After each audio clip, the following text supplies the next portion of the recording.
Okay. Well, here we go. Once again, stage 2, Pinedale. We are live on Zoom. J.R. Anderson has joined us, and Jerry is going to be the one asking the questions. Fire away. Evening, JR. How you doing, guys? Seen you someplace else before. yeah. Just earlier today. Alpine, you came in 7th, and today in Pinedale, you came in 4th, and you move up to 5th overall. You're just 3 minutes down from Eric, and you're 1 minute up on Eric for the day, and you're 5 minutes up on Alex. So that's got to make you feel pretty good for your adjustment today. Being the 6th, it's your 16th year, isn't it? I don't know. Yeah, I think so. I started in 05 and missed 09, I believe. Right. Yeah. So whatever the math works out to be. How important do you think that is in the stage stop to be, as many years as you've done it? Do you think that contributes to your success? Well, I mean, certainly. I mean, you can't. Experience is that's a lot of big part. I mean, just experience of life is a big deal, right? Let alone dog racing. I mean, like today, I knew it was going to be warmer up the hill. Let's go fast when it's good going. And you also know that coming back, it might be windy, or probably it's going to be windy both ways, right? So you know that if you're going to make time, you got to make time when the trail's good and various different things. So I try to capitalize on what you do know could happen. Just like yesterday, I guess, we hadn't trained in deep snow, so I can't expect them to ram through it because we hadn't even seen it. That was the first time they'd run on soft trails and since probably last year at this time. So, I mean, I was sore after yesterday, just standing on the runners, different balancing points than soft trail versus hard trail, just for me alone, let alone them. So. Right. That kind of answers the point there. You've seen just about every condition, about every stage, good, bad, and ugly. Yeah. So Yeah. Just like when you came down today, you said there wasn't any wind. There wasn't any wind. No, I think that might've been 1 or 2 times that there hadn't been any wind. Right. Yeah. Also along those notes, your split times of the past years have been very consistent too. How important is that to you, and is it intentional? Yeah, I mean, split times are nice, it's intentional. I mean, I try to be fair and honest with the dog team. So, but more importantly, it's like your split times are, I guess I'm reading the dogs right, but so much of like today is hard and fast, that first 7 miles in the valley. Then we climbed and it was substantially warmer and softer trail.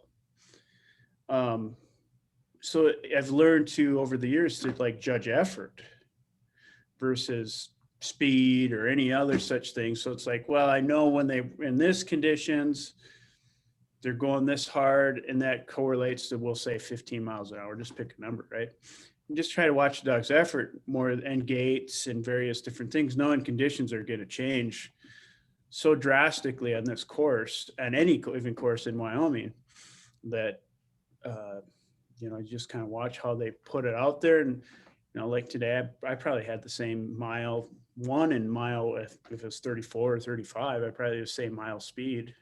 It's probably close to 16 miles an hour. It wasn't by accident. It was just watching the dogs. Right. I didn't always get that. Like in your split today, your 17.3 to 27 mile, your mile per hour is almost down a full point. So what attributed to that? From mile 17 to where? 17 to 27. 17 to 27. Lots of head-on passing, and the trail deteriorated substantially, just up and then turning around, coming back. 24 teams had been over the trail twice, and it was substantially different. I mean, it went from you could see some flat spots and no runner trails to it looked like there was a foot race on the whole trail. Just turning around and coming back over a couple miles, you know.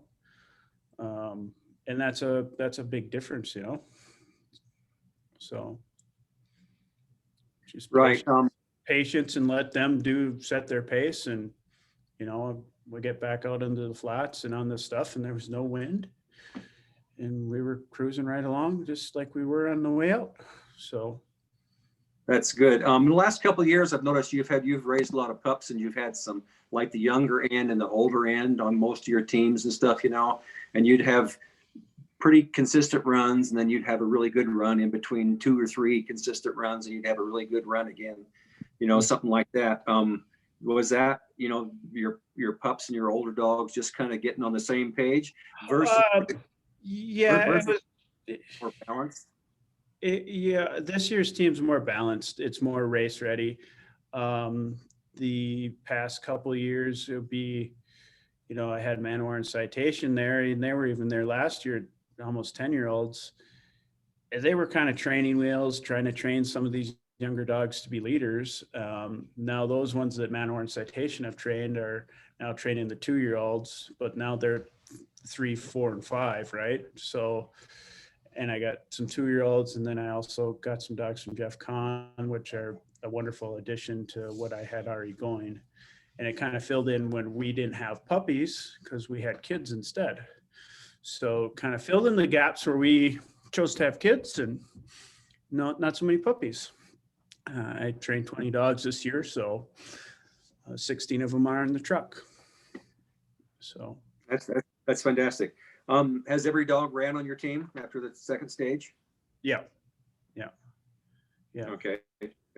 Do you have a dog of the day you want to point out for us? It was cool to see Sam start to come along. He's a 2-year-old leader, and running with Jeff Kahn's main leader. He really kind of learned his ropes, and he was kind of starting to shine coming to the finish line. And it was like, well, I can pass teams. We can slalom ski through four sets of teams head on and a big tangle in front of us. And it, all right, you know, which that's not every dog, you know, especially going that speed that we're trying to go, you know, in bum conditions at times. And so that was gratifying to see. So, yeah, that's really, you hit it there. It's really gratifying to see. It's nice that he had such a good companion to show him the ropes on that, and he didn't get the thing about it. That's pretty cool. Do you have a current target you're looking for that's ahead of you? Who would that be for the overall? I don't have any specific targets other than I know that there's a lot of hills coming up, and flats are not necessarily our strong suit. One more flat day, 4 more hill climbs. I mean, I'm happy about that. I got gas in the tank. I got 14 dogs. I don't know. I mean, more than anything, I'm just grateful to be out there mushing dogs with all these good dog teams, you know? I mean, everyone that we've all been through so much since the last year. It's just like, enjoy the craftsmanship of dogs. Get beat, hats off, you know? So. That's true. Yeah, that's true. How important do you think command leaders are to the stage stop? Do you think they have an effect on a musher's performance? Yeah. I mean, I think it's really important, you know? I mean, they shouldn't, I mean, they should be able to go. I mean, I came from the school of Rick Swenson. That's where I took my college education was Rick Swenson. So, you know, we'd drive our dog teams through the dog yards, and then go backward other ways through the dog yard, and then go around a gravel pile, you know, just go around a gravel pile. It's a little gravel pile, but we'd go around it. And, you know, that was what a lead dog was to do, right? That's what I guess my first education in what lead dogs really could do. So I've always had somewhat really good command leaders, and I don't know any different. just, that's part of dog mushing and from where I came from. So. Do you think in the past, perhaps you've been too cautious maybe on a few stages? Well, perhaps, but, in the past, I've also had weaknesses that I had to protect, like Citation he ran last year, but he can hardly see in the daylight now. He was almost blind, right? So Manowar had some kind of a cancerous tumor underneath his nail, and he ran last year, so older dogs that were, I had to take care of them, and I had to run what was in front of me, and I needed them to teach the other dogs how to be what they were. So yeah, cautious. Yeah, I had to be. Maybe let it all hang out. Yeah, I would have liked to, but again, I try to do what's fair to the dogs in any given day. Yeah, I see. Do you think your dogs, you pick up spots in the splits kind of show it? Do you call up your dogs, or it's just the dogs have been there before and they know what's coming? No, I don't.